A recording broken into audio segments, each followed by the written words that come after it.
this coming weekend? Well, they're a very active defense. They're on a 5-game win streak. They won their bowl game. They're a good football team that's already proven that this season. They're aggressive, they're fast, and we need to see how we continue to play.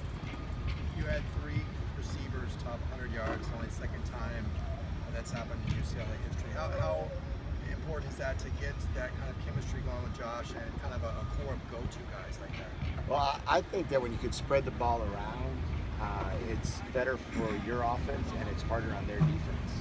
So it gives you an opportunity that if you can get different guys touches, if you can have a tight end that can maximize catching ability and then receivers on either side and then the running back that can catch, on 4th down we were able to get it to. So, now all of a sudden you're looking at harder to defend, better for us that we're not locked on a guy. I've never been a fan of being locked on one guy. I think you run into some problems that way. The quarterback doesn't know how to read plays anymore. So, it's great. It's great. Scott Quisenberry was talking, we asked about the running game yesterday, and he said there were a lot of one-man breakdowns. Is it as simple as that? Is there one little thing that was kind of hindering each play that you could point to and kind of fix going forward? Yeah, the run game's, it's a unique.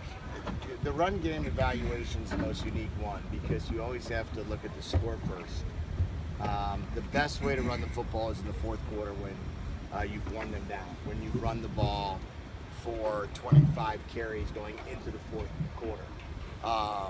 When you don't have the ability to wear them down, when you're throwing the ball as much as we had to throw it, then it becomes harder to run the ball because of the fact that you're always constantly looking for a breakaway run, and the breakaway runs aren't going to come unless you wear them down.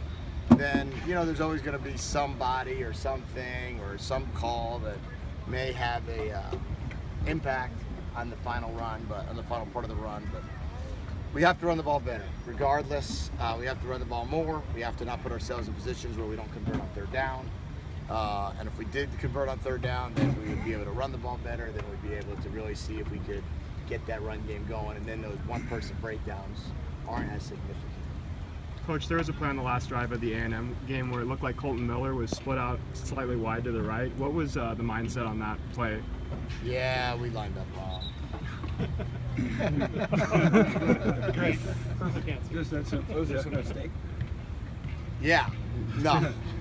It was just a little play to try to get a mismatch going, but didn't line up the way we wanted it to.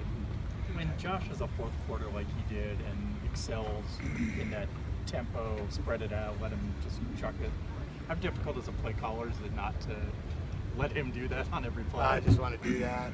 Yeah, I think that is definitely that happens like in every league. They ask that question, right? Like, oh, he seems like he's so good in 2 minutes. Why don't you guys just always be in 2 minutes? But defenses are different in those scenarios. And defenses, when you're defending a 34-point lead or defending a 28-point lead or whatever the leads were as we were chipping away, right? They're playing differently. So when you start a game like that, right, and you just decide you're going to become a 2-minute offense, you're going to go against different fronts and coverages that you wouldn't be going against at the second part of the game. And we kind of, we got into a 2-minute mode because we had to, not necessarily because we wanted to. So, but we know what he does well, and we'll not forget about that either. For you as a play caller, how much of it is just kind of getting back in the flow of things on an individual basis heading into a season? Yeah, there's no question. There's no question. We had a million move the balls and call it periods in training camp that we were able to get, just calling plays and learning how to call it. But when the clock's ticking and there's thousands of people, in the stadium, and you got to come up with a call very fast. You can't practice that. That has to happen on game day.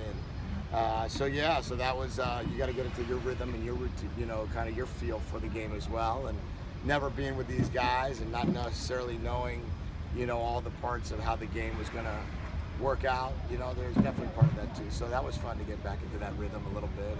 And maybe you have to get into a better rhythm this coming week. Thank you. Thank you.